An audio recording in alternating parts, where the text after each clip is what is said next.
Então, bem-vindo a todos, Hare Krishna. Então, vamos começar um novo satsang, muito auspicioso. Bom dia, Prabhu, Hare Krishna. Então, semana passada, nas outras semanas, nós respondemos as dúvidas do grupo do Krishna Lila sobre alguns pontos da transcendência, de como são as moradas transcendentais, como acontece a dinâmica, a vida nesses ambientes divinos. E agora o Prabhu vai seguir com um tema ainda das moradas, mas é um tema que ele vai propor hoje. Namastê, Hare Krishna. Antes de... Prabhu, bom dia, Hare Krishna. Bom dia. Antes de começar, eu queria que você falasse sobre uma coisinha. É que você disse um tempo atrás, você falou uma frase que eu coloquei no cartaz aqui nos buscadores, e alguém me pediu para entender melhor o que significa essa frase. Então, eu gostaria de pedir para você contextualizar. Eu vou ler aqui, tá bom? Então, essa frase é o seguinte, diz assim: o que somos? Humanos? O que somos? Humanos? Pedaços de estrelas que explodiram de egoísmo. Vou repetir. O que somos? Humanos? Pedaços de estrelas que explodiram de egoísmo. Você poderia explicar um pouquinho melhor? Você pode compartilhar aqui na tela essa frase, só para a gente poder visualizar ela? Eu vou tentar.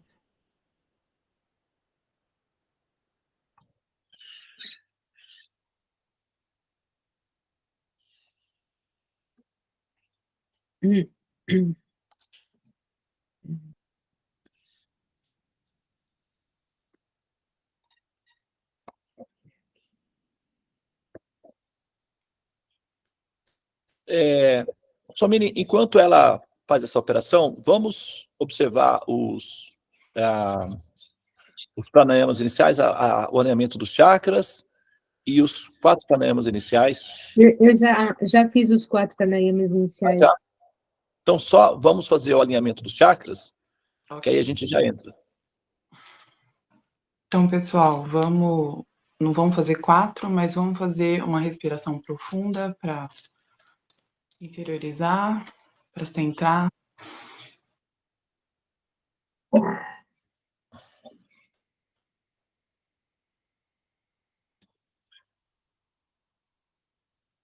Com o objeto sagrado, o Japamala, toque no Agya Chakra, respirando profundamente.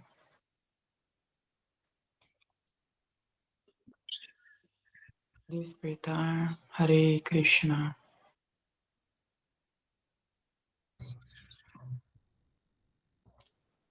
Agora o Anahata Chakra, a morada do Senhor Supremo. Vamos respirar profundamente, expandindo este chakra, que é o da compaixão. Hare Krishna.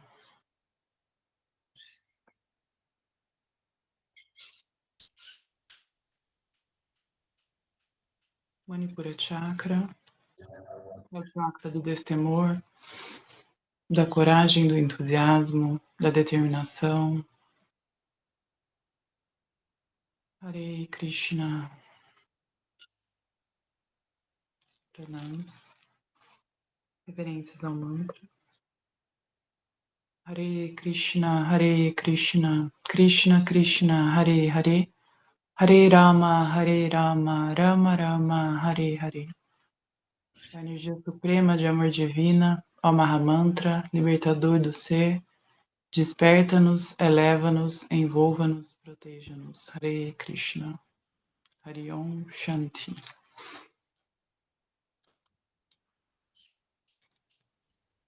Agora vamos aguardar o Prabhu um minuto. Enquanto isso, a gente pode fazer nossas respirações. Vocês conseguem ver aí, né? Sim. Muito bem, namastê, bom dia a todas as pessoas presentes aqui na sala. Então, olha só, nós vamos dar início, sequência, na série que nós estamos fazendo aqui aos sábados, sobre as moradas supremas, né? A nossa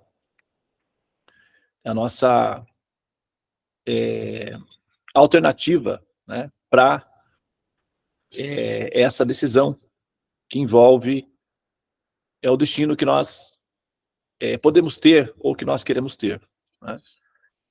E esse verso, né, essa fala, né, o que somos, né, humanos. Então, se nós adotarmos esse critério como referência, é assim, quando a gente começa uma operação matemática, você tem uma empresa, você vai fazer a contabilidade, a auditoria, o fechamento da empresa. Se você entrar com valores matemáticos incongruentes, a conta não fecha no final. Qualquer operação matemática que você iniciar e você colocar um dado impreciso, uma peça inconsistente, o resultado final vai ser uma série de erros que se sucederão uns sobre os outros até terminar em uma frustração, em última instância. Mas até que você, assim, perceba a frustração, você já fez um longo caminho, tá? Então, sempre que nós partimos do princípio de que nós somos humanos, nós temos que entender se essa afirmação, até onde ela se sustenta na hora de nós fazermos uma definição de existência, tá? Todos, absolutamente todos, são seres pensantes, né? E em algum momento, esse ser pensante, ele vai se deparar inexoravelmente com a pressão, que é o ato de perceber que existe e ter que resolver isso, né?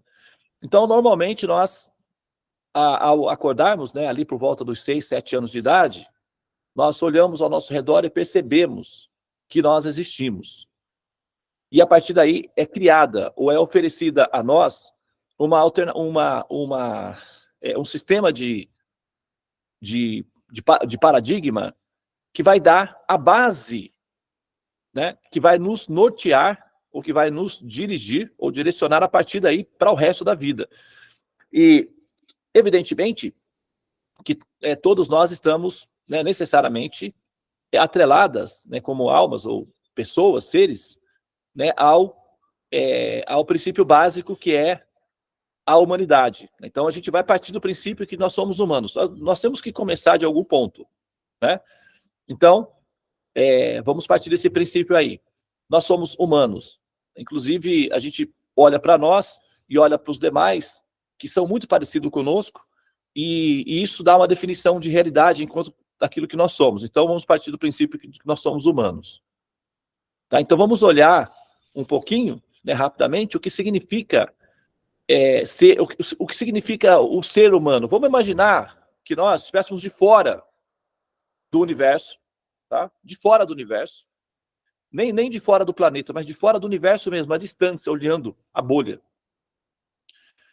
E nós acompanhássemos, como numa tela, o desenvolvimento do processo da formação das galáxias, dos aglomerados e, eventualmente, de alguns planetas com potencial de vida, e nós, então, damos um zoom na Terra, e aí começamos a observar o processo de formação das formas de vidas na Terra. Só que, antes de olhar as formas de vida, a gente olha a adjacência, né, assim, a vizinhança, para ver como que aquela Terra se formou, né? Normalmente, é um aglomerado de rochas, né, que se acumulam. Por exemplo, a Terra, por exemplo, ela é a junção de dois planetas que se chocaram e se fundiram, se tornando, né, a Terra. Dentro da galáxia, o processo das estrelas, né, nós orbitamos uma estrela de quinta grandeza. É uma estrela pequena, relativamente pequena. Quinta grandeza é uma estrela pequena, tá? Tem uma estrela que é conhecida, chamada Polaris. Polaris, se a gente colocar o nosso Sol perto dessa estrela, o nosso Sol fica do tamanho de a cabeça de um alfinete, e essa estrela Polaris é do tamanho de uma bola de futebol, por exemplo, para vocês terem uma ideia da dimensão. E ela é só uma estrela, tá? Não tem, aparentemente, planetas com vida orbitando ela. Agora, se a gente pega a Polaris, eu acho que é Polaris mesmo, e pegamos o Sol, o nosso Sol, embora seja muito pequenino, ele é superior à estrela Polaris, que é basicamente um reservatório de substâncias, de energia. Então, as estrelas, olha só, o que nós somos? Humanos? Pedaços de estrelas que explodiram de egoísmo. Por que isso? O que acontece? Uma estrela, ela tem um tempo de vida, tá? Então, ela vai metabolizando elementos químicos e vai soltando esses elementos ao redor, ok? Vai soltando esses elementos ao redor. Chega um momento que ela começa a um processo de formação de um elemento químico, que é o ferro. Quando ela entra na produção do ferro, é porque ela está morrendo. Então, ferro, basicamente, quando você pega um ferro, é um esqueleto de uma estrela que morreu. Como é que funciona? Ela vai se comprimindo, esse processo, inicialmente, ela está se expandindo, mas depois ela se comprime, a ponto de não conseguir mais espaço para compressão e explode. E no que ela explode, isso chama-se uma supernova, tá? Produz um grande brilho no céu. E os pedacinhos, os resíduos dessa explosão vão, então, formar, né, pequenos planetas, que um deles é a Terra. Tá? Então, são muitas explosões, e esses elementos, esses pedaços, saem por aí, e, eventualmente, esses pedaços se agrupam e formam planetas. Tá? O corpo humano, ele vai pegar esses elementos que são resíduos de explosões de estrelas para construir, ou o planeta vai pegar esses resíduos de explosões de estrelas para construir os corpos. Tá? Então, os nossos corpos, na verdade, são resíduos dessas estrelas que explodiram, porque se contraíram a tal ponto que se extinguiram. Tá? Então, quer dizer, elas não se extinguiram completamente, porque elas continuam vivendo nos nossos corpos. O nosso sangue, por exemplo, a cor vermelha tem a ver com o fato de ser a presença do elemento ferro. Então, dá essa cor avermelhada.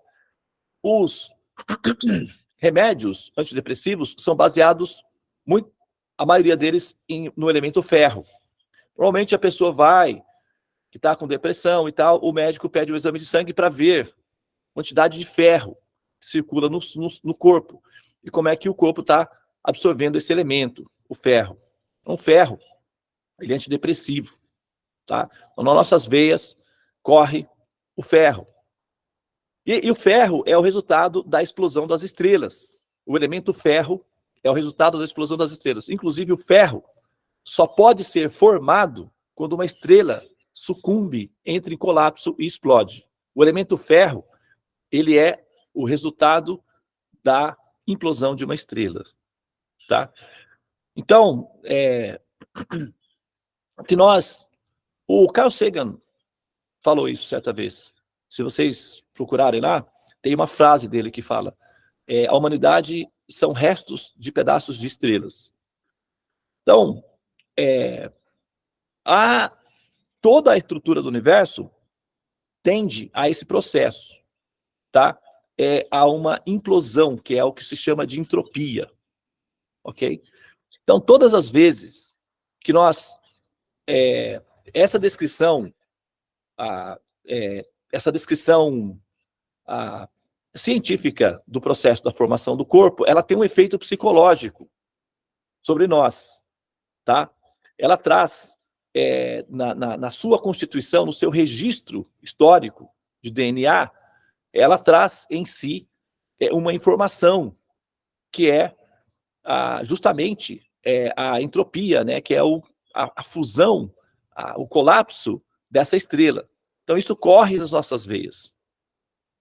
Tá? Se a gente rastrear os dados de informação intrínsecos a esses elementos, nós vamos encontrar lá atrás, né, alguns bilhões de anos, demora um pouquinho para chegar lá, mas acaba encontrando, se a pessoa for fazer o rastreamento, vai encontrar, então, essa estrela colapsando.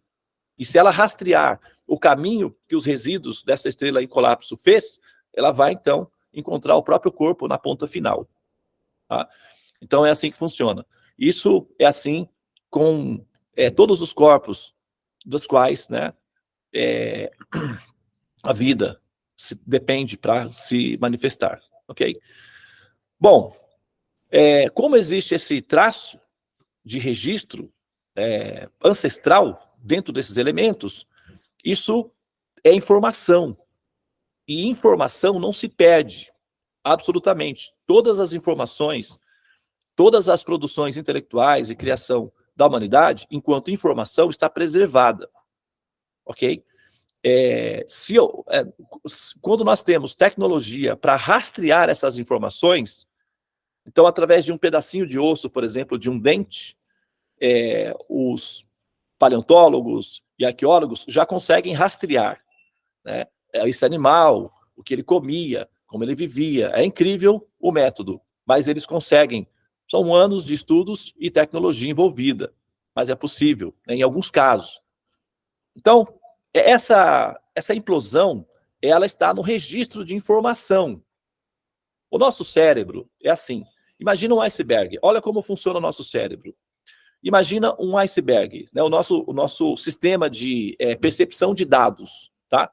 É a parte hardware, que é a parte física, que é a esponjinha, né? Quando você abre, tem aquela esponjinha, que é o que nós chamamos de cérebro, que é uma massa, né? É como se fosse um repolho, né? Um couve-flor, melhor dizendo, né? Então tá ali, isso é a parte hardware, que é a parte dura, é a parte técnica que é analisada. E tem a parte software, que é onde o aplicativo funciona, que é o que nós chamamos de consciência. A consciência é dividida entre a inteligência, ok? E a arrancara. A inteligência, ela é dividida em duas partes, que é mente e inteligência, né? A consciência, aliás. Mente e inteligência são um programa só, ao mesmo tempo eles são separados. É como fogo e fumaça. O fogo e a fumaça é apenas um programa, é um aplicativo, vamos dizer, é um objeto só, mas se divide em dois. Onde tem fogo, tem fumaça. Eles são ligados entre si e separados ao mesmo tempo, né? Em sânscrito, isso chama-se Achintya Abheda Tattva. Então, tem a parte de como funciona o nosso sistema de cognição. Imagina um iceberg. Quando você vê um iceberg assim na televisão, né? Acho que a maioria de nós nunca viu um iceberg pessoalmente, né? Talvez algum de vocês já tenha visto, mas pelo menos na televisão nós já vimos, né? O iceberg, ele vai, ele está transitando no mar, né? Ele está flutuando lá, e a gente vê a parte do iceberg, que é a parte que aparece. Aquilo ali representa 10% de toda a pedra. Um iceberg é uma pedra de gelo, tá? Aquela partezinha que aparece flutuando no mar representa 10% de toda a estrutura do iceberg. 90% está no fundo, ela não é visível, ok? Então, ela fica flutuando e aquela partezinha ali aparece. Semelhantemente, a nossa sistema de cognição é dessa forma. A nossa inteligência racional, ela trabalha com 10% de capacidade de observação. Isso é uma metáfora, tá? Não são dados de precisão, isso é uma metáfora. Então, nós vemos as coisas, nós vemos as pessoas, nós vemos o alimento que nós vamos comer. Tudo isso faz parte da nossa experiência de utilização desses 10%. 90% do processo de metabolização das informações ao redor não são do nosso campo de domínio. O nosso cérebro está acolhendo informação, por exemplo, eu estou falando com vocês aqui, aí, estou no jardim, tem uma formiguinha ali em cima da mesa que está carregando uma folhinha. Tá? Eu não estou vendo ela, mas o meu cérebro inconsciente está vendo e está registrando a informação. Eu só vou vê-la se eu olhar, aí eu posso visualizá-la. Mas o meu cérebro inconsciente não depende dos meus olhos. Os meus olhos só são necessários para o meu cérebro consciente, para a parte da minha inteligência que está consciente, que precisa ver. A parte da minha inteligência que não necessita dos meus olhos está registrando o que a formiguinha está fazendo lá em cima da mesa e atrás de mim, o que está acontecendo. E eu não estou vendo. Mas o cérebro inconsciente está fazendo todos esses dados de informação. Por isso que, quando você está assistindo um filme, por exemplo, eles colocam lá, vão lá, 2.000 vezes a marca da Coca-Cola. Escondido assim. Você não vê a marca. Você não vê o nomezinho. Está tudo ali. Você não vê. Os seus olhos não precisam ver. Só o seu cérebro inconsciente é que precisa ser bombardeado com aquela informação. Quando você sai do cinema, aquela vontade de tomar uma Coca-Cola. Chama-se subliminar. É a mensagem subliminar. Você não precisa ver. O cérebro inconsciente só precisa ver. Aí você vai e toma a Coca-Cola. E aí você acha que essa decisão de tomar uma Coca-Cola foi sua. Ah, eu decido. Ela foi, é assim, tudo bem. Você, em última instância, decide. Mas você está tomando essa decisão porque você foi bombardeada de um estímulo para tomar essa decisão. Tá? Então, é assim que funciona. E é assim que as pessoas trabalham para vender produtos. Por que vocês acham que para vender, vamos ver, sei lá, talvez um carro, ou para vender, sabe, um cimento, né? Cimento é coisa de homem, é coisa de, né, e tal. Mas para vender o cimento precisa ter uma jovem, menina, bonita, porque isso daí vai estimular o inconsciente. Porque a menina jovem, bonita, representa o quê? Felicidade, alegria, esperança, prazer de viver, tudo isso. Então a pessoa fala, nossa, comprar cimento, então produz isso. Então a pessoa vai e compra aquele cimento. São estímulos que é jogado no inconsciente, porque ele faz registros de informação muito mais profundas do que a nossa capacidade de metabolização das informações, correto? Então, essa capacidade que o nosso cérebro, a nossa mente inconsciente, a nossa consciência mais profunda, que é o sistema do processo de metabolização do cérebro tem, não está na nossa pauta imediata de controle. Tá? Funciona sozinho, no automático. Ok? É como, por exemplo, o seu coração. Você está aí agora, ele está lá batendo. Você nem sabe o que está acontecendo. Seu estômago está digerindo, né, o lanchinho que você fez. Entende? Você nem sabe. E está tudo funcionando de uma maneira tão perfeita e sincrônica que você não está nem sabendo de nada. E está acontecendo tudo. É assim que funciona. Então, essas informações das explosões, das estrelas, de como funciona o processo do cérebro ou do universo, ela fica toda registrada nesse espaço que é imenso. Tá? Foi feito um rastreamento da quantidade de neurônios e conexões que nós temos no nosso cérebro. Tem mais conexões neurológicas no nosso cérebro que estrelas visíveis no céu, ou não apenas que nós vemos, mas visíveis com os telescópios já registrados. Tem mais dentro da nossa cabeça do que no universo inteiro. É por isso que às vezes você fica com dor de cabeça, porque carregar o universo inteiro é pesado. Tá? Mas assim, então, essas informações todas estão registradas em nós. E esse processo de partir do princípio que você é um ser humano, também vai trazer a informação de que você implodirá. é uma questão de tempo. Então, essa informação de que você implodirá, é uma questão de tempo, ela fica ali funcionando, rodando, junto com o seu processo de experiência de vida prática, como, por exemplo, passar na faculdade, se casar, ter um filho, sabe? Se realizar financeiramente, ou simplesmente trocar a cor do seu cabelo. Então, tudo que você vai fazer está envolvido com essa informação simultaneamente, que é a entropia.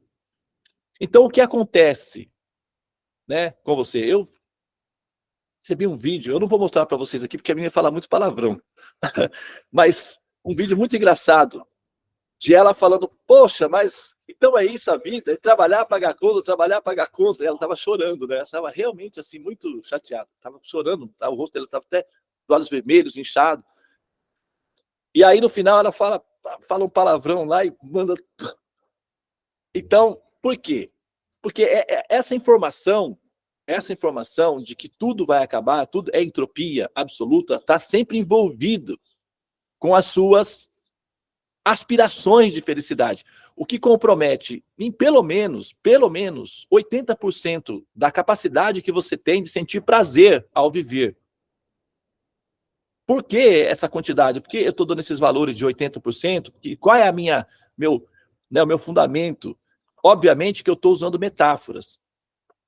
Porém, acontece que se você olhar, por exemplo, em todas as suas ações, você vai ver que existe muito mais preocupações do que vivência. Apesar de que há muito mais possibilidade de felicidade, existem muito mais preocupações do que experiências propriamente de felicidade plena. Então, estou dando uma metáfora extensa, que é para você perceber a quantidade de energia que você gasta para fazer a manutenção da sua felicidade, porque você tem que... O cérebro, o inconsciente... O cérebro consciente está sempre tentando combater essa quantidade imensa de informação que vem da entropia, da explosão das estrelas e do processo de entropia do universo. Tá? Agora, mas Devananda, tudo bem, e aí, o que a gente faz então? Como é que a gente vai fazer? O rolo já está aí, né? A confusão, o circo já está montado, e eu estou aí, caí de paraquedas nessa confusão, eu vou fazer o que da minha vida agora? A entropia está aí, a estrela explodiu lá, eu estou aqui também já pensando, sem saber que estou implodindo também. Então, e agora, como é que eu faço? Bom, acontece que é o seguinte, veja bem, os sábios, o cérebro de um sábio, de uma pessoa proativa, vamos dizer assim, de um ser que não está mais dependente dos estímulos da cela, por exemplo, ele tem uma visão transcendente. A glândula pineal é a parte hardware, ok? A glândula pineal que nós temos é como se fosse o roteador da sua casa. Isso é a glândula pineal, tá? O que ela... E ela, inclusive, tem bolinhas de cristais, são bolinhas, literalmente, de um cristal que fica dentro da glândula pineal. Então, quando você fala assim, eu não tenho bola de cristal na minha cabeça, tem. Literalmente tem, sim. A glândula pineal era feita de cristalzinhos. E esses cristais, pra vocês terem uma ideia, os japoneses pegaram recentemente um cristal de quartzo e pegaram todas as informações da web, da internet, tudo que tinha de possível, e colocaram todas essas informações dentro desse cristalzinho de quartzo que era desse tamanho. O tamanho é um microchip de quartzo. Todas as informações já produzidas por todos os seres humanos na Terra, registrado, né? Então eles baixaram, fizeram um download de todas essas informações dentro de um cristal de quartzo. E a quantidade de tempo que esse cristal tem de durabilidade, segundo os cálculos, é de 14 bilhões de anos. Então, ele pode durar até 14 bilhões de anos. É um microchip com todas as informações, né, da humanidade toda. Então, esse tipo de tecnologia é possível. O nosso cérebro é feito disso. desse tipo de tecnologia de futuro, tá?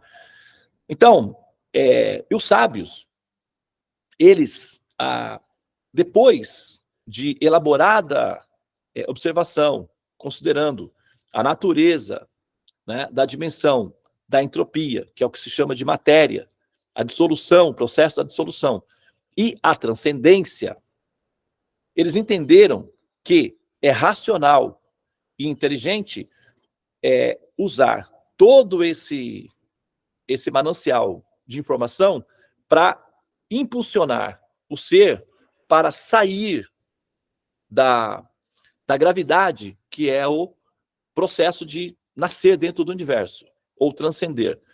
A glândula pineal, ela faz o rastreamento, ela fica ali, girando ali, escaneando ao redor, com uma função, encontrar a saída. É uma misericórdia que é oferecida para facilitar a nossa vida, porque se dependesse de nós, a gente não ia achar essa saída nunca.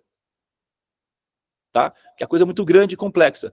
Então, esse dispositivozinho tem essa função, escanear ao redor, identificar uma saída e estimular o ser para essa função. Então, a glândula pineal recolhe dados extrafísicos, metaboliza dados extrafísicos em metafísica. É como o Instituto Butantan faz. Ele fica recebendo cobras, aranhas, né? Animais peçonhentos, recolhe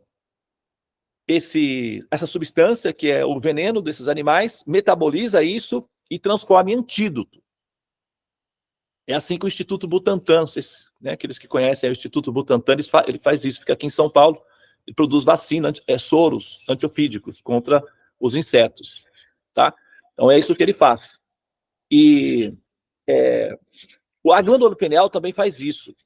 Ela recolhe todas essas informações e vai metabolizar essas informações e oferecer um antídoto, tá? Que é um soro contra esse processo da entropia, que é a dissolução. Só que o soro é metafísico. As informações são físicas, mas o soro produzido, o antídoto, é metafísico. Então, os sábios, eles entenderam que, para tomar esse soro, é preciso olhar para além do físico e se forçar um pouquinho, né, dar uma pressãozinha ali, para pensar metafisicamente a possibilidade de haver um ente existente para além do físico, que é o metafísico, ou transcendente. E quando o ser faz isso, toda essa produção intelectual de universo inteiro é transformado num combustível que é uma plataforma de lançamento, que é um antídoto. O ser, então, passa a utilizar esse manancial como combustível. E esse combustível tem o suficiente para empurrar esse ser até as dimensões, por onde ele vai poder sair dessa gravidade, que é a pressão dos renascimentos, principalmente na forma humana. Eu já expliquei aqui da outra vez como é que funciona um foguete, né? O foguete é aquela estrutura toda enorme que sobe, aquele canudo que sobe, aquele fogo todo que vai. Todo aquele negócio enorme é tanque de combustível. A cápsula fica lá em cima, que é a pontinha do foguete. Cabe algumas pessoas ali, acomodadinhas, bem apertadinhas. Isso é a cápsula. O restante é tudo combustível para o foguete poder subir. Então, esses 90% que fica no nosso inconsciente é combustível.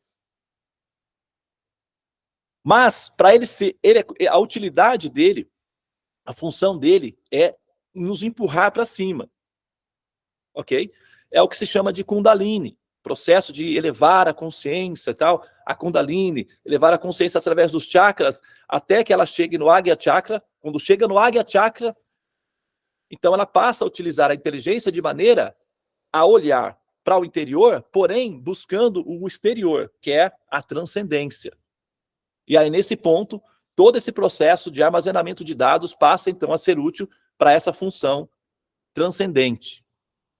Tá? Agora, aquela história, né? Se você não sabe para onde você está indo, então, como é que você vai dar os comandos? Ok? você precisa de uma coordenada, um norte, para que uma das, vamos dizer assim, sistema de segurança ou chave que aciona a conversão dessa energia toda em metafísica, ou seja, em propulsão, depende que você tenha um norte definido. E esse norte ele não pode ser somente porque você quer esse norte. Esse norte ele tem que ser um norte equivalente à função para a qual o universo foi criado. Se você tem um norte que é relativo, tudo bem. Parte dessa energia vai ser utilizada para alcançar esse norte relativo também. Mas toda essa energia só vai ser utilizada quando você encontrar o norte absoluto. E para isso, você precisa ter noções muito claras que estimulem ou que ativem os sistemas de segurança para que esse processo todo de metabolização dessa energia funcione para esse propósito ao qual o universo foi criado, que é um princípio intelectual que está na mente do Criador, ou na mente de Deus. Tá? Então, essa descrição que nós estamos fazendo das moradas transcendentais, ou das moradas supremas, tem uma função. Não é assim somente porque a gente, sabe, não tem nada para fazer aos sábados e nós gostamos realmente de ficar, assim, metaforizando, que nós fazemos isso. Tudo bem que é muito prazeroso, é gostoso ouvir. Ontem nós estávamos, Dave e eu estávamos tomando o nosso lanche da noite e ela colocou uma aula, que eu tinha dado em algum momento, do Krishna Lila, e nós ficamos os dois hipnotizados assistindo a aula. A aula durou 1h20, né, Dave? E nós ficamos ali encantados ouvindo a aula, e a sensação que eu tinha é de que era outra pessoa, não era... Ouvir é um processo que produz muito prazer na alma. Mesmo que você, está ouvindo a si próprio, eventualmente, porque os conhecimentos, eles são dinâmicos, eles são orgânicos, eles se renovam. Então, você ouve uma vez, depois você ouve de novo, é outra realização. Eles são dinâmicos. Então, nós fazemos essa descrição das moradas para qual objetivo? Colocar as chaves na posição correta para que todo esse manancial, essa força de produção intelectual do universo inteiro, que está registrado na nossa fonte inconsciente, se converta no combustível que nós precisamos para acender. Por quê? Porque quando você tem estímulos, quando você está estimulada, quando você está envolvida no processo de se movimentar, porque você deseja fazer isso, então, naturalmente, toda essa força vai ser acionada. Então, a gente fez... Perdão. Nós fizemos a descrição das diferentes moradas possíveis. Eu vou trazer de novo aqui uma metáfora. Imagine que você tem que acordar. Você vai deitar hoje, às 10 horas da noite. No outro dia, você tem que acordar às 4 da manhã. Para quê? Para pegar um trem, depois pegar um ônibus, e depois, às 7 horas da manhã, você tem que bater o cartão para ficar 8 horas, talvez, sei lá, num computador, ou numa máquina, o que seria aí, talvez, uma oficina mecânica, o que seja. Então, o estímulo de você acordar às 4 da manhã para fazer essa peregrinação até o seu local de trabalho e depois passar ali 8 horas fazendo uma função mecânica repetitiva, porque tem pessoas que trabalham numa linha de produção que ela faz esse movimento 8 horas por dia, fechando caixas ou mudando a posição de alguma peça, alguma coisa assim. Tá? Então, quando você se deita à noite para dormir, sabendo que o seu dia, no próximo dia, vai ser assim, por heroísmo, e por resistência, por capacidade de autopreservação, por dharma, por consciência, por obrigação, por dever moral, você acorda com garra. Você vai com toda a força. Mas isso é porque você é uma pessoa que tem responsabilidades. Você é uma pessoa proativa. Você é uma pessoa saudável. Então você vai com toda a força. Mas não é que você se deita e você pensa, você está estimulada, você está excitada, assim, emocionada ou emocionado para esse momento. Tá? Então você tem o estímulo ali. Agora, imagina que você, né, nem essa situação aí da pessoa trabalhando, ainda imagina que está com problema, né, familiar, ou filho tem algum problema, ou saúde, alguma coisa assim na família aqui, aumenta o nível de dificuldade, de estresse para esse processo todo. Esse é um quadro, né, que a maioria de nós enfrentamos. A gente precisa lutar, batalhar bastante para conseguir chegar até esse ponto e cumprir o nosso dharma de viver a vida e pagar as nossas contas para manter a nossa paz. Agora vamos pegar um outro quadro, uma outra situação. Imagina que você vai deitar às 10 horas da noite. Por quê? Às 4 horas da manhã, você tem que... o táxi vai parar na porta da sua casa, porque você tem que ir até o aeroporto para viajar até um país estrangeiro para gastar 15 dias disponíveis num, sei lá, num chalé de férias com o amor da sua vida. Você nem dorme. A pessoa nem dorme. Nem dorme. Vai deitar às 10, nem dorme. Fica acordado a noite toda porque o coração, a adrenalina, o desejo, a satisfação. Planejou ir para a Itália, nos Alpes suíços, a vida toda, conseguiu, tal, pagou lá em 24 vezes o pacote e tal, tá chegando o dia, é a férias. E a pessoa ainda vai acompanhada do amor, sei lá, uma amiga, uma pessoa querida. E vai ser muito divertido. Olha o estímulo para acordar, para se mover. Muda tudo. Vocês estão entendendo? Então, dependendo de como o seu inconsciente é estimulado para a transcendência, você vai, sabe, se mover ou você vai ir por obrigação. Você vai empurrado. Talvez você nem queira ir. Tem gente que nem vai. Tem gente que o relógio toca. Fala, você quer saber de uma coisa? Eu não vou, dane-se. Mas você vai perder. Não tô nem aí. Tem gente que perde trabalho por conta disso. Sabe? Porque não aguenta a pressão da rotina e tal. Então, assim, o estímulo não é motivador.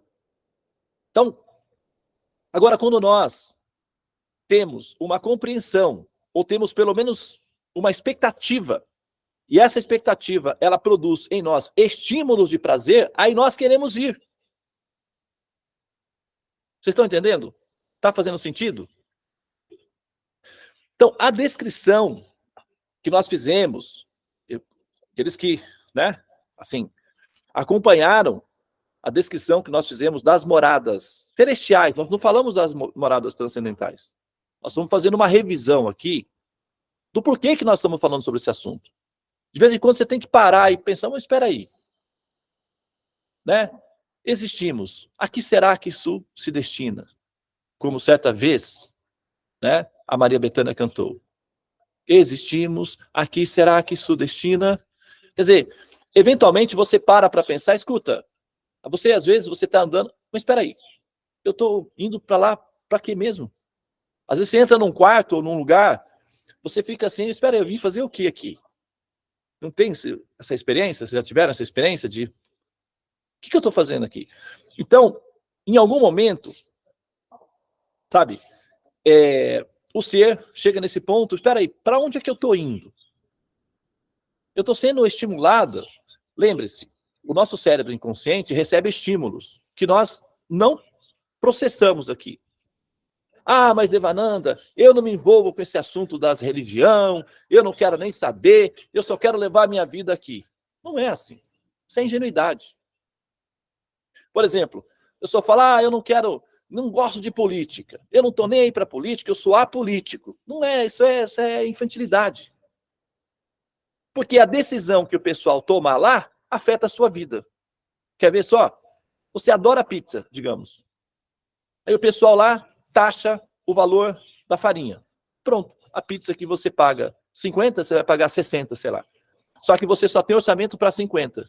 Aí você tem que reduzir a quantidade de pizza que você come. Estou dando um exemplo, né? Pode ser com carro, pode ser com casa, pode ser com viagem, pode ser com salão de cabeleireiro. Você tem que reduzir. Então, o que eles decidem afeta a sua vida. Por exemplo, agora eles decidiram que compras internacionais acima de $50 tem que pagar taxa para o governo. Então, se você sai do Brasil e vai comprar o seu, sei lá, fazer umas comprinhas lá fora e tal, vai passear e traz umas coisinhas lá, aí você já tem que dar um dinheirinho lá para o pessoal que decidiu isso daí. Então, não é assim que você é um ser apolítico, que eles não te afetam, que você é independente. Não é assim. Nós estamos interligados. Então, Devananda, eu não acredito em nada, eu não acredito em ninguém, que o pessoal fala. Não é assim. Isso é ingenuidade. Eu não tenho religião, não acredito em nada. Isso é ingenuidade. Porque os estímulos entram no inconsciente, quer você queira, quer não. E esses estímulos, eles ficam ali metabolizando internamente. Sabe? E essas pressões, elas fazem parte da nossa maneira de pensar e viver a vida. Então, quando estímulos negativos ou estímulos distorcidos são emitidos ou são assimilados, isso gera um desânimo ou um ânimo metafísico para ir ou não ir.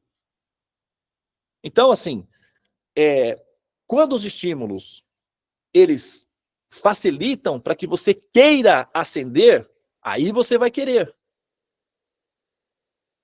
Quando os estímulos te deixam confusa, perdida, assustada, sem informação, faz com que você fique, assim, meramente ou levemente desconfiado ou desconfiada. Então, esse levemente, ou essa falta de informação, essa desconfiança, não aciona os sistemas de segurança, são as chavezinhas, para mover esse combustível. Ele fica lá parado. Daí você vai e renasce de novo. Porque se você não acender, o que vai acontecer? Naturalmente, o que aconteceu da última vez? Nós não acendemos. E o que aconteceu? Tá bom? Tá gostando? Não tá tão ruim. Ainda bem, porque pelo menos a gente tem estímulo, nós ainda temos autoestima. Mas realmente, tá com uns probleminhas aí, a vida. Esses probleminhas causam desconforto. Tanto é que a gente se reúne aqui para ver se a gente consegue, em grupo, amenizar esse impacto dos problemas que nos assolam. A gente está aqui, não é porque é só uma opção, é porque a gente passou por umas boas aí que nos deixou um pouco assustados. E aí esse susto, esse medo, nos impulsionou para a gente se reunir para tentar resolver esse problema aí, porque o negócio está complicado. E se deixar solto, a coisa volta a ficar complicada de novo. Então a gente tem que fazer a manutenção para a coisa não perder muito de linha. Então, gera esse conflito. Então agora nós queremos, para resolver esse problema de vez, para que a gente não tenha que voltar aqui novamente e processar todas essas informações e passar por todos esses mecanismos novamente. A gente tem que colocar o nosso norte posicionado numa direção que ative o sistema de segurança para que esse sistema de segurança, por si só, nos empurre para cima. E usar essa força imensa que está disponível para esse propósito. Por isso, a descrição das moradas celestiais tem essa função. Imagina que você é uma menina. Imagina que você é um menino. Tá? Então, você... imagina que alguém oferece para você, sei lá, um céu. E nesse céu você vai trabalhar, vamos dizer, num hospital de tratamentos por 10 mil anos, 5 séculos. Imagina você se imaginando como um enfermeiro vitalício, lidando com doentes psiquiátricos, pessoas com problemas por séculos. Você se estimula? Pode ser que sim, mas é muito raro. Normalmente, o que nos estimula, o que nos estimula? Passear com os amigos, ir numa festa, visitar os netinhos, se divertir, viver, comer. Esses são coisas que nos estimulam, tá? Então, dependendo do tipo de céu ou de norte, vamos colocar assim, o céu é o norte. Para onde você vai? Você tem um... Ah, eu não sei para onde eu vou. Para mim, para onde eu for tá bom. A pessoa joga, terceiriza essa operação. O que acontece? Ela não tem o norte. Se ela não tem o norte, ela fica andando em círculos. Quando você entra numa floresta e você não tem um localizador, você não tem um mapa, você não sabe como se localizar pelas estrelas, a pessoa fica girando em círculos. Isso chama-se samsara. Ah, eu não sei para onde eu vou, para mim, tá, tudo bem. Então, ok, círculos. Aí eu vou para essa direção. Se essa direção que você está indo não for estimulante, pleno, não cause em você satisfação desde já, agora, você não vai. Você vai empurrado. Mais ou menos, malemar. Entendeu? Mas não vai querer ir. Entendeu? Imagina, por exemplo, eu vou falar uma coisa aqui, é uma bobagem, né, de homens. Tá? Eu sei que a maioria de vocês são mulheres, mas é bom que vocês conheçam como a mente empobrecida dos homens. Tá? Para vocês saberem quanto nós sofremos. Tá bem? Qual é a nossa condição paupérrima de estímulos de felicidade? Eu estava conversando com um amigo meu na feira, e ele é, né, japonês e tal. E aí, ele estava falando, ele estava pregando para mim, né, me estimulando e falando e tal, não, porque você e tal, vamos para o céu e não sei o quê, porque você é um cara bom, porque ele gostava de mim, então ele queria me salvar, me levar para o céu. Aí eu falei, tá bom, então vamos, tô junto, pode me joga para dentro aí que eu vou. Como é que é esse céu aí? Não, lá assim, você vai ficar assim, igual anjo. Né? Você vai ficar puro, igual anjo, assim, só assim. Tipo, eu falei, tipo, chapado numa brisa, assim, como se tivesse fumado um baseado, tomado uma cervejinha, é isso daí? Falou, não, lá não tem cerveja, não tem nada disso, é só o quê? Só a brisa, só a brisa. Você vai ficar brisado. E aí eu vou ficar como anjo, certo? Beleza. Vamos então. Tamo junto. Mas tem anjas também, meninas? Anjos meninas? Ah, tem anjos meninas, mas lá não se mistura. Ah, por quê? Não, porque os anjos não têm sexo. Então, eles são todos, né, assim, sem sexo. Não tem relações sexuais. Os meninos e as meninas ficam juntos, mas eles não têm estímulos sexuais.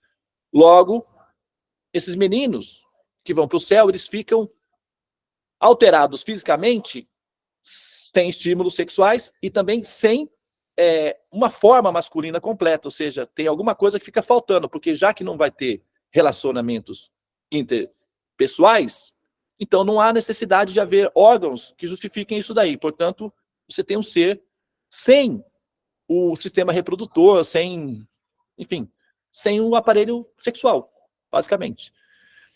Na cabeça de um homem normal, aqui, ele pode até falar assim, tá bom, vamos. Mas lá dentro, ele fala, não vou, mas nem a pau. Mas não vou mesmo.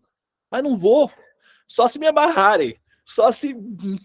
Mas eu não vou. Não, aqui a gente fala, vamos rezar, eu rezo para Deus, meu Deus e tal. Mas lá dentro, mas olha, se puder me deixar por aqui, tá bom, viu? Prefiro. Tem às vezes eu uso aí um exemplo do nosso querido e divertido Zeca Pagodinho. O repórter fez a pergunta para ele assim, ô Zeca, o Zeca Pagodinho, inclusive, ele mora lá no Rio de Janeiro, lá num lugar chamado, acho que é Xerém, ali é uma região que ele mora ali. E aí, um tempo atrás, teve um deslamento, soterramento, aquela coisa das chuvas, né? E ele foi um voluntário, assim, muito, muito presente. Subia, descia, ajudava as pessoas e tal. Ele assim, sabe, foi um voluntário muito exemplar, né? Ele, assim, a atitude dele. E logo depois disso daí, a televisão fez uma série de reportagens sobre a vida do Zeca Pagodinho, porque viram nele um lado que eles não conheciam, que era o lado humano, o lado pessoa, aquele cheio de barro, lá mexendo nas coisas, resgatando, salvando pessoas e tal. Ele podia simplesmente pegar um avião e ir embora dali. Ele é rico, mas ele ficou. E isso chamou a atenção das pessoas, né? E normalmente o Zeca Pagodinho é associado com felicidade, alegria, beber e cantar e dançar e tal, aquela coisa toda. Tipo um eterno adolescente playboy. Mas nesse evento ele se mostrou um adulto sensível e dedicado. Então eles fizeram uma série de reportagens sobre ele e o repórter perguntou o seguinte: Zeca, você todo mundo viu que você é uma pessoa do bem e você possivelmente, né, assim, vai ter um bom destino, né, Deus, né, e tal, aquela coisa toda. Mas eu soube, né, o repórter começou a falar sobre isso daí, alguém falou para ele lá e tal. O Zeca Pagodinho tinha um grande medo. O repórter perguntou: qual é o seu medo? Eu soube que você tem um medo estranho, um medo esquisito. Qual é o medo que você... Eu soube que você tem medo de ir para o céu. É verdade? Aí ele falou: eu morro de medo de ir para o céu. Do meu, assim, só de falar eu me apavoro. Aí o repórter: mas então você quer ir para o inferno? Eu falei: de jeito nenhum, é muito quente. Não quero, não tem graça nenhuma. Mas então o que você quer fazer? Eu quero ficar aqui. Eu não quero ir para o céu, eu quero ficar aqui. Para quê, Zeca Pagodinho? Para ajudar as pessoas? Não. É porque no céu, a primeira coisa que vai acontecer é que, primeiro, assim, eles vão me colocar roupa de anjo, cabelo enroladinho e me dar uma harpa. Ou sei lá, qualquer instrumento assim, meio lírico. Isso aí vai quebrar eu, porque eu não estou acostumado com essas coisas, eu não vou ficar feliz lá. Além do mais, uma festa é gostoso assim, quando você tem as meninas dançando, né, o pessoal assim, se paquerando, e lá os meninos, meus amigos, né, não vão poder fazer nada. Então, o que eu não quero dizer para vocês que ele estava com medo de vamos dizer assim, perder as propriedades privadas dele. E ele tinha esse medo, que todo homem tem. Um dos maiores medos que o homem tem é de ser impotente, ou de perder as suas funções de homem, que é uma coisa da psicologia masculina. Então, quando você transfere isso para a transcendência, para Deus, sei lá, para o céu, você se imaginar sendo um espírito ou sendo um ser sem essas funções, para um homem, isso não é estímulo. Ele precisa se esforçar sobre-humanamente para se estimular a querer ir para esse céu. Ele vai fazer de tudo para não ir, para adiar ao máximo. Entende? Como os homens, vocês já repararam por que tem mais mulheres nas religiões do que os homens? Tudo bem que elas são mais, né, oxitocina, amor, compaixão, elas têm tudo isso daí, certo? Entretanto, um dos motivos pelos quais tem menos homens ou mais mulheres nas religiões, até porque nascem menos homens do que mulheres também, tem esses fatores aí. Mas um dos motivos é o estímulo que é injetado na mente inconsciente dos homens para o destino deles quando eles caem lá dentro. Nesse ambiente aqui, nós somos bombardeados e estimulados à reprodução. Porque os homens, eles levam as sementes. E a natureza estimula eles a soltarem essas sementes. Por isso que eles são tão fáceis. As meninas, quando querem namorar, por exemplo, elas se vestem, se arrumam e dizem: hoje eu vou namorar, e pronto, tá certo. E ela vai e consegue. Porque os homens são fáceis. Um pouco de estímulo, ele já está predisposto. E as meninas é mais difícil, porque elas precisam de toda uma estrutura para elas se estimularem, né, a se predispor ao relacionamento íntimo. Os homens, a pressão biológica é de soltar as sementes. Então ele já está no 220. Se tiver um pequeno estímulo, já transborda. Entende? Então, ele é constantemente bombardeado no processo histórico. Formação da vida humana, mais ou menos 2 milhões de anos. Né? Calcula-se mais ou menos 2 milhões de anos para formar o corpo humano e tal, toda essa história da evolução. Então, há mais ou menos 2 milhões de anos, vamos colocar assim nesses dados, o cérebro masculino está sendo pressionado e bombardeado com o estímulo. Solte a semente, meu amigo, vai lá, crescei-vos, multiplicai-vos, vamos aí, você é forte, você é o herói, você consegue, vai que estamos juntos, e vamos lá, gol, mais um. E aí, a humanidade se dá através desse bombardeamento de estímulo no cérebro masculino. Aí você pega uma criatura dessa, coloca sentado e diz, agora você vai para o céu. Tá, e como é que é o céu? É assim, assim, assim. As chances desse ser pressionado por estímulos de reprodução, pensar em si mesmo como sendo um ser inutilizado ou neutralizado, ou sem estímulos sensuais ou eróticos, é simplesmente... Sabe quando você pega uma criança hiperativa e coloca ela sentada e fala, agora você vai ficar sentado aí? É o pior castigo que você pode dar para uma criança hiperativa, é colocá-la sentada sem fazer nada. Você já reparou como você fica entediado quando você não tem que fazer nada? Só de pensar em não fazer nada, né? Assim, não é entediante? Não ter nada para fazer, não ter estímulos para fazer, como o processo é entediante? Então se justifica assim, se diz, não, mas lá você vai até gostar. Quando você estiver lá, você vai ver que é tudo bom. Mas, olha, vamos ser realistas, porque a gente tem uma cabeça que funciona. E não adianta fazer de conta que a pessoa não tem cabeça, que não tem estímulos, que não tem pensamentos, que não tem aspirações. Entende? Então, os homens fogem das religiões. Eles vão no último instante, mas não porque eles estão com vontade de ir para o céu, porque eles estão querendo fazer acordos para não serem taxados ou para não serem castigados com o inferno. Eu estou sendo sincero com vocês, tá? Estou assim mentindo, não. Eu convivo com homens e eu converso muito com, principalmente os homens mais religiosos, as motivações que eles têm para ir para a religião, para a igreja. Normalmente para manter o negócio bem, para a família ficar com saúde, para não ter problemas assim, e na hora que tiver que, vamos dizer, morrer, não tenha que ir para um lugar desconfortável, sofrimento. Mas os estímulos de ir para o céu que esses homens têm não é estimulante. Eles nem falam no assunto, eles não querem nem pensar no assunto.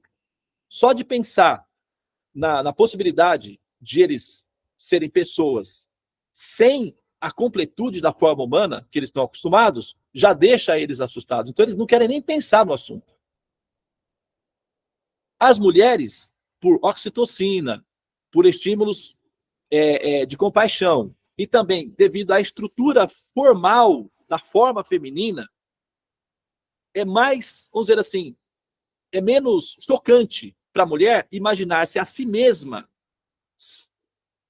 sem uma forma natural. Então, aqui, psicologicamente, não é tão chocante, não é tão desestimulante para a mulher esse impulso.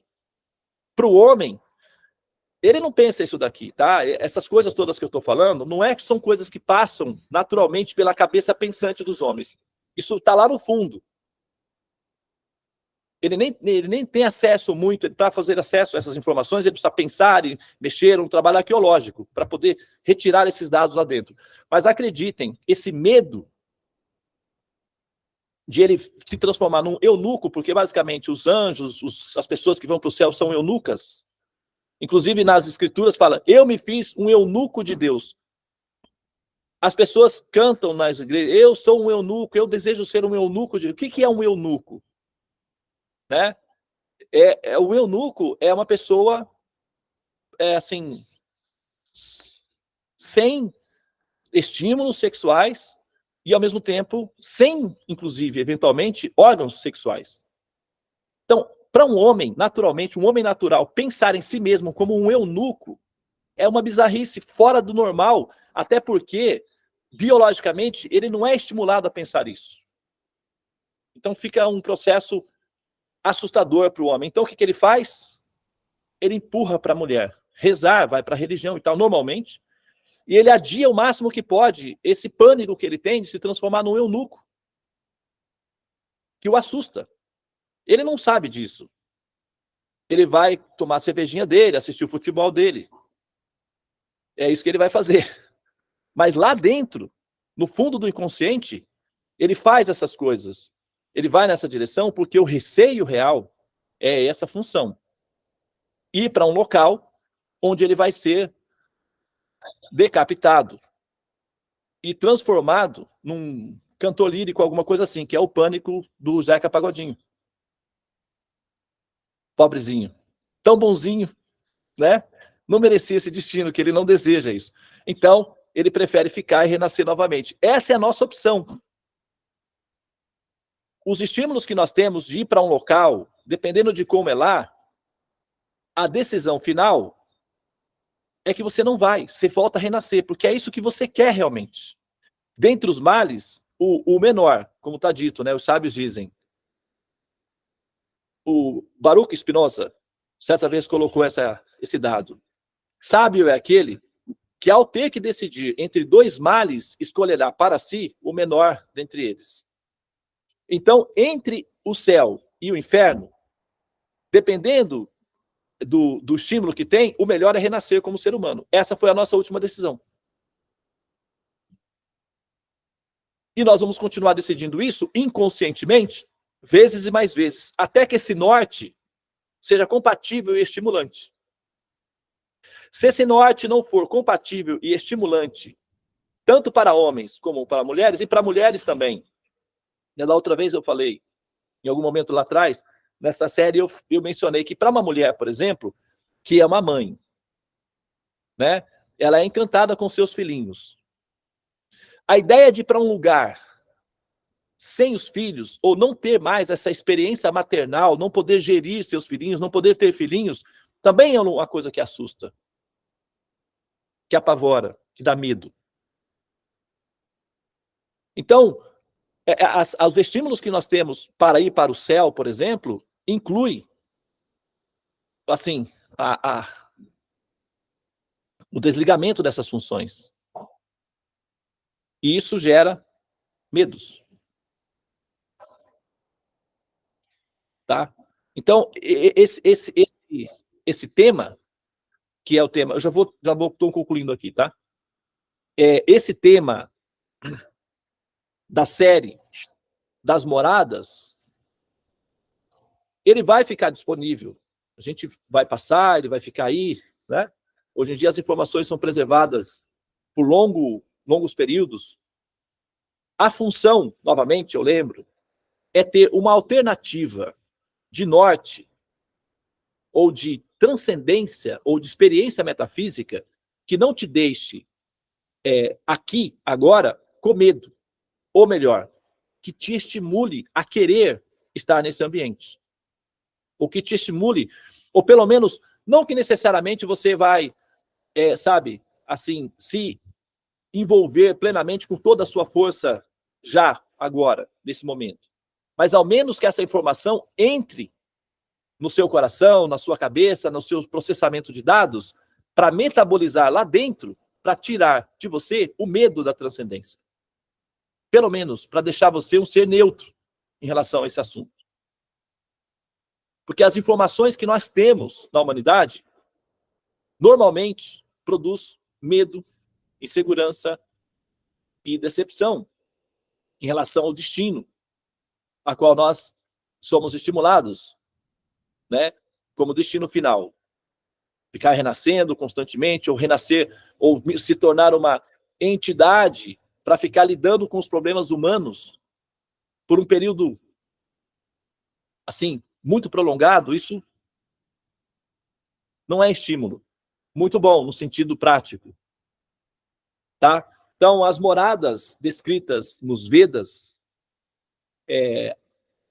que explicam como funcionam a vivência, o dia a dia, como são as pessoas que ascendem a esses ambientes, como elas vivem.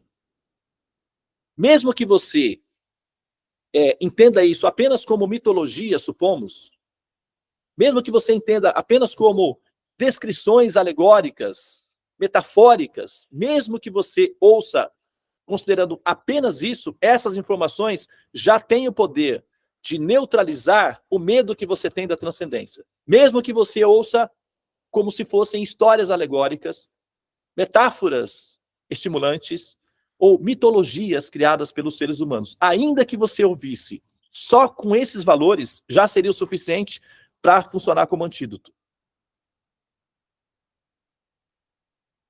Tá? Porém, tem outras funções para além disso. Ok?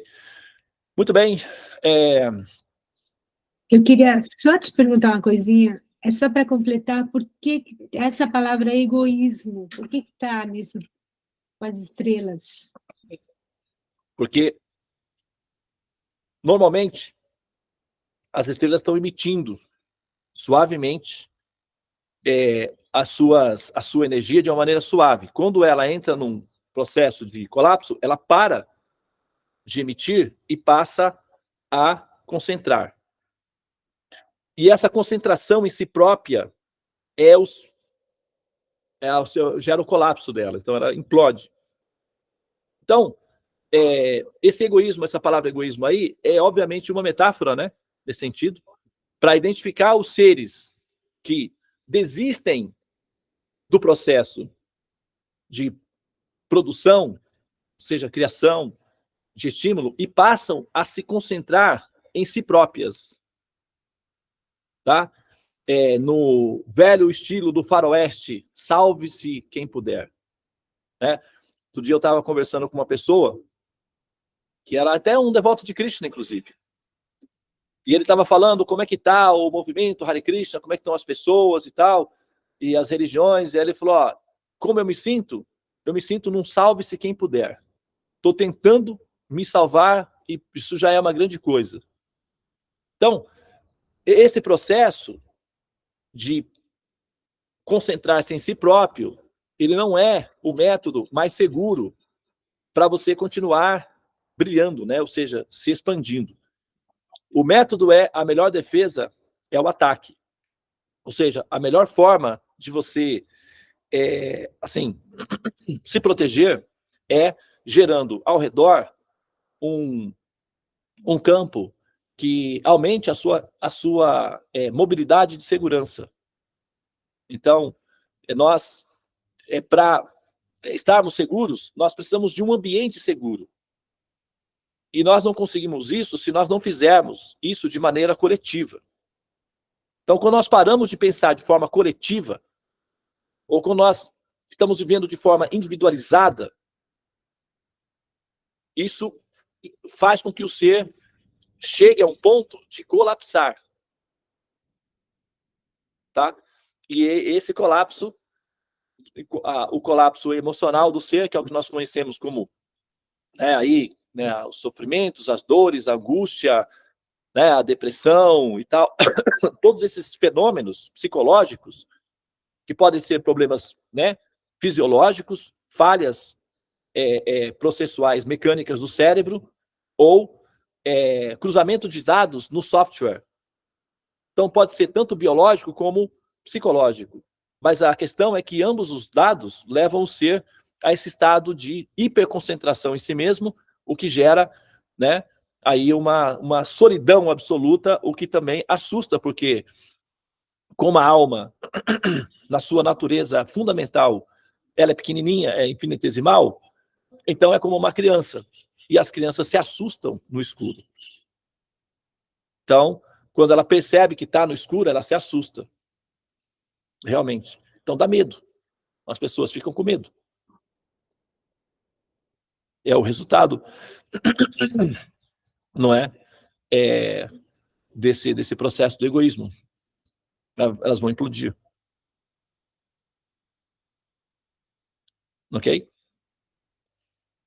Muito bem. Então, nós vamos agora finalizar o nosso sadhana.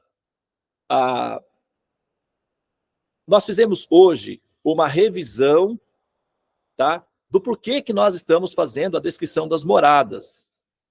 Para além de uma descrição cultural, artística, para conhecer uma religião nova, tem essa função, tá? Primeiro, saber o que nós estamos fazendo. Nós somos pessoas adultas, nós temos muitos problemas técnicos na vida, questões práticas que têm que ser resolvidas, e tempo é extremamente importante. Logo, o que acontece? Nós, tá, precisamos saber os passos que nós estamos dando, o porquê nós estamos dando esses passos, para que ao darmos esses passos, nós o façamos de maneira voluntária, consciente e também com amor, para que a coisa fique boa, né? Para que a coisa fique estimulante, tá? Então, agora sim, semana que vem, nós vamos entrar, então, nas conjecturações das moradas transcendentais. Nós fizemos descrições das moradas celestiais, das moradas humanas vocês já conhecem bem, né? Não precisa falar muito, né? Vocês já estão aí experientes nesses assuntos aí. Mencionamos um pouco sobre as moradas divinas ou as celestiais. E então, nós vamos entrar agora nas moradas transcendentais. Ok? Namastê. Hare Krishna, Krishna Krishna, Hare Hare. Hare Rama, Rama Rama, Hare Hare. Ó energia suprema, amor divina, ó Mahamantra, libertador do ser, desperta-me, eleva-me, envolve-me, protege. Hariom Shanti, Namastê, Om Tat Sat, Hare Krishna.